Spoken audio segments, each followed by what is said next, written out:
Recognized. Under the previous order, the Senate will resume consideration of H.R. 674, which the clerk will report.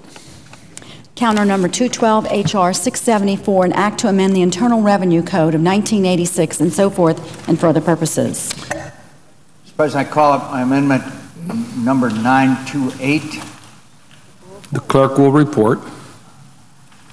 The senator from Arizona, Mr. McCain, proposes amendment number 928 to amendment number 927. Without objection. I ask consent to enter into a colloquy with my Republican colleagues, Senator from Kentucky and the Senator from Ohio, Senator Portman. Without objection. Senator is recognized for that purpose. I thank you, Mr. President, and I think that I feel it's very important that we spend some time on this issue. I think that all Americans realize that we are in almost unprecedented, difficult economic times. That despite efforts that have been made over the now nearly 3 years, that our economy has not grown, it has not provided the kind of job growth and opportunity that many of us had anticipated. When you look at previous recessions, and this is a near depression, and by some calculations, the recovery has been amazing and agonizingly slow as compared to recovery from other recessionary periods. And in the view of this senator, the remedies have in many respects made the problem worse rather than better. If you look at some objective criteria, I would argue that the situation in America today is worse than it was on January 2009 when this administration came to office. We've had the stimulus package, we've had the Health Care Reform Act, we've had increases in spending in numerous other areas. We've had the Dodd-Frank bill, which was going to fix the regulatory system in this country to prevent any financial institution in America from ever again being too big to fail. In other words, no financial institution would ever need taxpayers' dollars to the degree that America's economy would be impacted adversely in case that institution failed. Well, here we are. Here we are nearly 3 years later, and unemployment is at 9%, even though after the stimulus package was passed, the predictions were all that maximum unemployment would be 8%, headed down. The recovery has been anemic. In my home state of Arizona, still nearly half the homes in my home state of Arizona are underwater. In other words, they are worth less than the mortgage payments that the homeowners are required to make. So, working together with my colleague from Kentucky, Senator Paul, and Senator Portman from Ohio, we have put together a series of proposals and ideas that have been generated both within this body and outside of this body. And we believe with the utmost sincerity that there should be areas in this proposal that perhaps we and our colleagues on the other side of the aisle could come to agreement on. We'd like to see this entire package. We think it's important in its entirety, and there is no doubt in our minds, and when you look at the 9% approval rating that members of Congress have with the American people, that they'd like to see us do something constructive as well. So I guess I'd ask my colleague from Kentucky how he thinks that we should have put this package together, what we should have included, what we haven't, and what the situation is in his home state as far as a need for this kind of legislation. And let me add again, before I ask my friend from Kentucky, I talk to business people, large and small, all over this country, and they all tell me the same thing. They tell me the same thing, and that is they have no certainty as to what the future lies for them, which then causes them not to invest and create jobs. Overseas is $1 trillion. Here in the United States, they're sitting on $1.5 trillion, which they're sitting on and not investing because they don't know when the next regulatory act is going to come down, regulation being issued. They don't know when the next tax increase is going to be. The owner, the founder of Home Depot, I saw on television the other day, Mr. Langone, and he wrote a piece, I think, in the Wall Street Journal. He said he couldn't start Home Depot today. He couldn't start it today because of the environment that exists, which is intended or not. And I say that my colleagues on the other side of the aisle have the most honorable intentions, but the result has been a climate which has restrained investment, which then has restrained and killed job creation and caused this economy to be mired in the doldrums, which obviously is of terrible effect on everyday Americans. I'd like to ask my friend from Kentucky, first I'd like to thank him for the key role that he's played in putting this package together, and I hope that this is the beginning of our fight for passage of this legislation. Well, I hope this is the beginning of a conversation with the other side and with the president. I've told the president personally that I want to help the problem we have in our country. 14 million people are out of work. 2 million additional people are out of work since this administration began, and we are serious about putting forward a Republican jobs plan. There can be some areas of common interest. There's currently a super committee talking about some of these tax reform ideas. Our side is putting forth a message. We are putting forth a plan. We are willing to work with the other side. The problem is that my understanding is the other side has walked away from the table. The other side's unwilling to talk with us and engage us. I've asked the president personally, come to Capitol Hill, come and talk to us. I've talked to members of the super committee. We are willing to work with you. We have some ideas that will create jobs. Some of these the other side has agreed to before. Lowering the corporate income tax. There are members of the other party who understand we need to be competitive with the rest of the world. Lowering overall rates, simplifying the codes, getting rid of some of the loopholes. These are things the president talks about as he campaigns around the country, but if he were serious, he would come and talk to us. Instead, what I've heard at his campaign stops is Republicans are too stupid to understand his plan, so he's going to break it up. Well, that may get laughs at his campaign rallies, but that isn't getting anything done. And I think the American people need to know that our jobs plan will create jobs and that we are willing to talk with the president. We're willing to talk with the other side. And I think we're willing to get things done. I think we have important things in the bill that will do that. And maybe with my friend from Kentucky and I can talk about many of the various provisions in this legislation. And it is a lot of provisions. It was based on the input from outside and inside this body.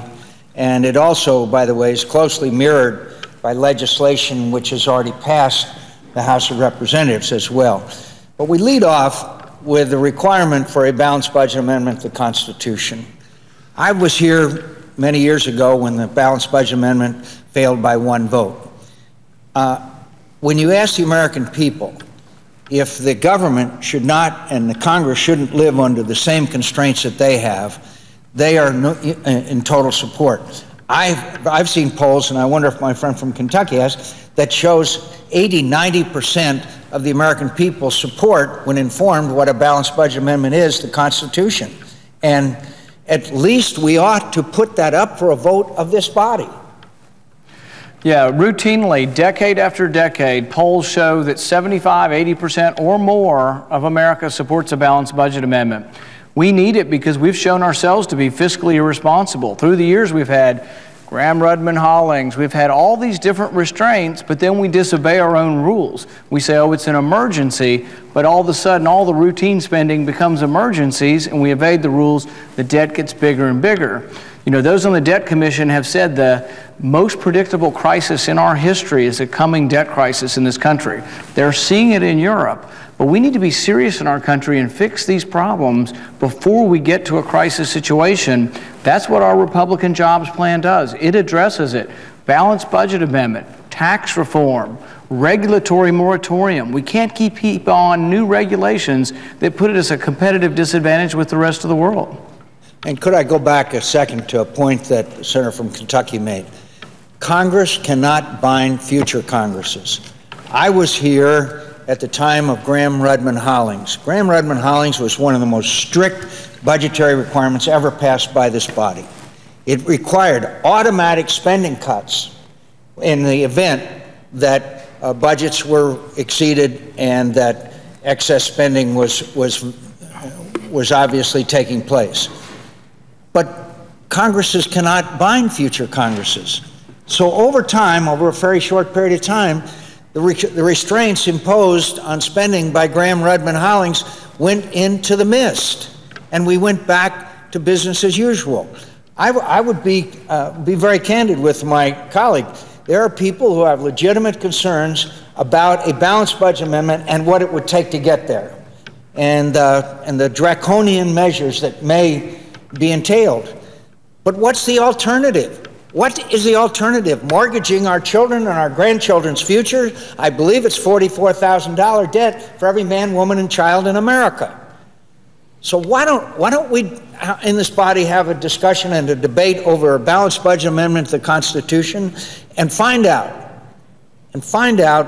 exactly where people are, but at the same time, we have learned over the years that Congresses cannot bind future Congresses, and that is the problem with just enacting automatic spending cuts, whatever spending cuts or whatever that we achieve here. We cannot bind future Congresses appropriately. So the only way to really address this issue is by amending the Constitution of the United States, which I know the senator from Kentucky and I do not view as a measure taken lightly. I've been opposed to most changes in the Constitution. I think our founding fathers did it pretty well right. But this is an issue, I think, that has to be addressed. Well, and you know, those who say balancing the budget would be extreme, I think what's extreme is a $1.5 trillion deficit. We're en route now, at the rate we are spending money, that within a decade, the budget will be consumed by entitlements and interest. There'll be nothing left for national defense, nothing left for anything else if we keep on the same spending pattern. So we do have to do something, and what we've shown so far is it's been an utter failure up here. After Graham-Rudman-Hollings, I think we had pay-as-you-go. That one was broken 700 times in the first 5 years we were supposedly paying as you go, simply by saying it's an emergency. Every routine expenditure became called an emergency, and we went around it. So I think that's a good context for our Republican jobs plan, is that everything will be within the context of balancing our budget, but then there's some other important things we do. Tax reform. Historically, the one thing government can do to create jobs or to lessen unemployment is to lower the upper rate. Kennedy did it in the 60s. Unemployment was cut in half. Reagan lowered the top rate from 70 to 50, and unemployment was cut in half. Reagan lowered it again from 50 to 28, and unemployment was cut in half. But interestingly, as you cut the top rate, you really didn't cut revenue. Revenue stayed at 18% of GDP through all the lowering of the top rate. What lowering the top rate does is it unleashes economic growth. The other side has this vision that they're going to hire people in government and somehow fix unemployment. You can hire hundreds of thousands of people and you don't put a dent in it. To cure unemployment or to lessen unemployment, you need to have millions of people hired, and that can only be done in the private sector. And I think that is the difference in the vision between our side and their side. Is our vision is, let's unleash the private sector. Theirs is, they're going to hire a few more people to dig ditches and fill them in. And really, it is a different vision.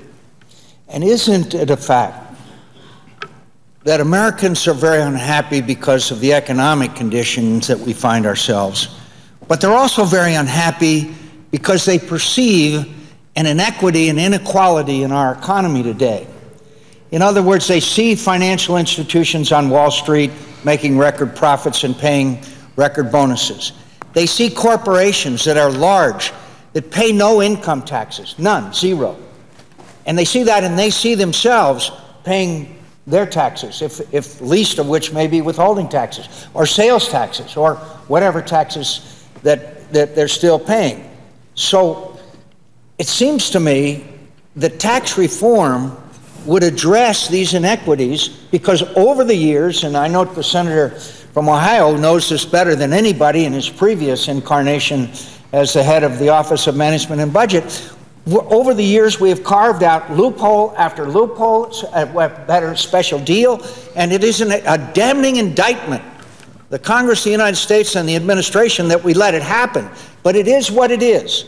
So we now have major corporations. I put General Electric, paid no taxes last year. And average citizens who don't have a lobbyist here in Washington, who can't carve out a special loophole for their small business, they are paying these taxes. How do you resolve that inequity? It seems to me that tax reform, give people a tax code that's that big. With the senator from Ohio has much better ideas on it than I do. 3 tax brackets, eliminate all but charitable deductions, and even put a ceiling on that, home mortgage deductions, and then the American people would at least believe they're being treated fairly. And today, they do not believe that they are being treated fairly, and I'm talking about middle-income Americans, and I think statistics confirm that belief, because there seems to be a larger disparity between the wealthiest and the less wealthy in America. I would ask my colleague from Ohio, who knows more about that than I do. Senator from Arizona is absolutely right, and I appreciate his passion on this interest, on this issue. He's gotten the whole Senate focused on the idea of repatriating profits from overseas, bringing them back to America to invest in jobs and growth. He's now focused us on the need to reform our tax code on the individual side and on the corporate side, by the way. On the individual side, as you've talked about, we've got an incredibly complex tax code of thousands and thousands of pages. By lowering the rates and broadening the base, getting rid of some of this underbrush, we will create economic growth. It's a necessary shot in the arm right now with over 9% unemployment. And on the corporate side, right now we have a corporate rate that's the second highest in the world among all the developed countries. And the highest is Japan, and they want to lower theirs. This means that jobs are going overseas instead of coming here. By lowering that rate, getting at least down to the average of these other countries, we'll be able to bring more investment back to this country. And again, you can do it by reducing. Could I say, what's the response when you say, we'll bring the corporate tax rate down to 25%, say, and yet at the same time, companies will have to pay taxes. Corporations are taxed too much in America, but at the same time, we find corporations paying no tax. Exactly. By bringing the rate down to 25% on a revenue-neutral basis, what you do is you get rid of a lot of that, the preferences, the exclusions, the credits, the tax deductions that enable companies right now to pay little or no taxes. We think everybody should be paying taxes. We think everybody should be subject to a fair tax system. We also think you shouldn't have to spend billions of dollars a year in complying with a tax code that is so complex. And so instead of hiring more tax lawyers, we want people to get out there and hire more Americans to do the work, productive work, to get our economy moving. So tax reform is a way to give this economy a shot in the arm right now. It's one of many structural reforms that's in this legislation that the Senator from Kentucky and the Senator from Arizona have put together with me. It is very consistent with this idea that America's best days are ahead of her if we restructure some of these basic parts of our economy. Tax reform necessary, lowering health care costs absolutely critical, allowing us to explore for energy here on our shores and create jobs and economic opportunity, being sure that we're reducing the regulations that are strangling small businesses. These are all structural reforms that we can and should do. And by the way, there's bipartisan support for every single one of those elements. So I commend the Senator from Arizona for raising these issues, for his passion for them, Senator from Kentucky, and I hope that the Senate will give us the opportunity to vote on this, and it should be a bipartisan vote, because so many of these issues are issues that transcend partisanship, and in each case, there are Democrats and Republicans who understand the need to move our economy forward by making these structural changes. I'd like to discuss just for a minute with the Senator from Kentucky and Senator from Ohio the enhanced rescission, or what used to be known as line on a veto. Senator from Ohio once had the misfortune, his reward will be in heaven, not here on earth, of being the head of the Office of Management and Budget. And you saw these appropriations bills come over, and many of them were that thick. And in going through line by line, you find these special interest, special deals we call pork barrel projects, which have no justification, which were never debated, which were never discussed, which were never brought to the light of day, except maybe occasionally, but certainly it contributed enormously to our debt and deficit. And so you had the option of going to the President of the United States and saying, veto the whole bill and send it back and it may be overridden, or accept this pork-laden big, thick appropriations bills. Isn't that a dilemma that we should not force the President of the United States to have? That Absolutely. kind of options choice? And that's one of the elements of this jobs bill. It was particularly tough, I will tell you, on defense bills, because here you have our national defense at stake, and you have our soldiers and Marines and sailors out there, and the bill comes to the President of the United States, and is he going to sign it or not? Well, if he doesn't sign it, there's a risk that there'll be at least a gap in funding, if not, as you say, be overturned. So, yeah, there's a lot of pressure to sign it. And so what happens is, the President signed these pieces of legislation with the earmarks in them, and we have more spending than we should have, and the spending's not going to the priorities. It's not going to the national priorities. So this legislation is really simple. It says back in the late 1990s, 1996, President Clinton signed a line-item veto bill. Constitutionally, it was questionable, and sure enough, the Supreme Court overturned it. Now we've come back with another way to do this.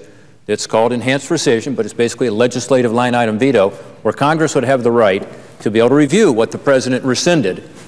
And if they didn't act within a short period of time, it would be rescinded, but Congress could act to overturn the President. So it's, we believe, constitutional, meets all the obligations that were set out in that Supreme Court case that overturned the first line-item veto, and yet puts the pressure on the Congress not to put this pork barrel spending in, and if they do, you'd have the light of day shown on it, and Congress would have to individually take up these line items, these pork barrel projects. So we think this is a constructive way forward that is constitutional, that meets all the concerns that have been raised, and would help to get the spending down and to prioritize spending at a time when we have record deficits and debt. And I would say that for the senator from Kentucky, the President probably would veto some items that we don't like. We wouldn't like them vetoed because there's some difference in philosophy between ourselves and the President of the United States. But I'm willing to take not only that risk, but that penalty associated with trying to get the elimination of the pork barrel spending. We've made some progress, I will admit, in the elimination of some of the, quote, earmarks. But we have a long, long, long way to go. And frankly, it's a disease that I've watched recede a bit over time, then it pops back up again. And again, it's something like the Balanced Budget Amendment. It needs to have a permanent fix. Well, the line item veto, interestingly, that you've proposed and gotten to the floor in the form of a bill separate from this, has co-sponsors from both parties. It does have bipartisan support. Many on the other side of the aisle see some of the waste. There's no reason why we couldn't begin to work together on some of these things. But once again, I get back to, if the President's going to go on the road and call us too stupid to understand his jobs plan has to be broken up, that's not a good way to get to a consensus. The President needs to come to Capitol Hill and he needs to talk with the other side and work on some of these things. Now, do we need a line item veto and do we need a balanced budget amendment? Do we need to do something different or just do the same? The problem with just doing the same is we haven't had a budget in 2 or 3 years around here. The appropriations bills are supposed to agree with the budget, but they can't because there's no budget. There's a rumor that appropriations bill will go to the conference committee between the two houses and they will actually airdrop in whole other appropriations bills. So do we need more scrutiny? Do we need a balanced budget amendment? Do we need a line item veto? Absolutely, because what we're doing around here is not working and adding up to trillions of dollars of annual deficits. And if the scenario takes place, as the senator from Kentucky just pointed out, that all of a sudden everything is just decided by members of the Appropriations Committee, then it really does deprive the other members of this body of their input into the entire process, and takes authority and responsibility from 100 and puts it in the hands of a few. And that seems to me a disservice to the people of Arizona that I represent. I think the overriding message here, and I appreciate the comments from the senator from Ohio on this, is that we have a jobs plan, we have our ideas. There is overlap in our ideas with some of the ideas from the other side. The message here today is we are willing to talk to the other side. We are willing to say these are some proposals and let's try to find areas of agreement. We think it's more important than a campaign right now. We think it's more important, the joblessness and the economy, that we try to do something about it. We are willing to come to the table. We are willing to bring our ideas. We're willing to have a debate with the other side, and we want to get solutions. We're not doing this just to be partisan. We want to figure out a way to make our economy better. Absolutely. Let me give you an example of where we could come together on something really simple. And again, it's something that Senator from Arizona and Senator from Kentucky have included in their legislation.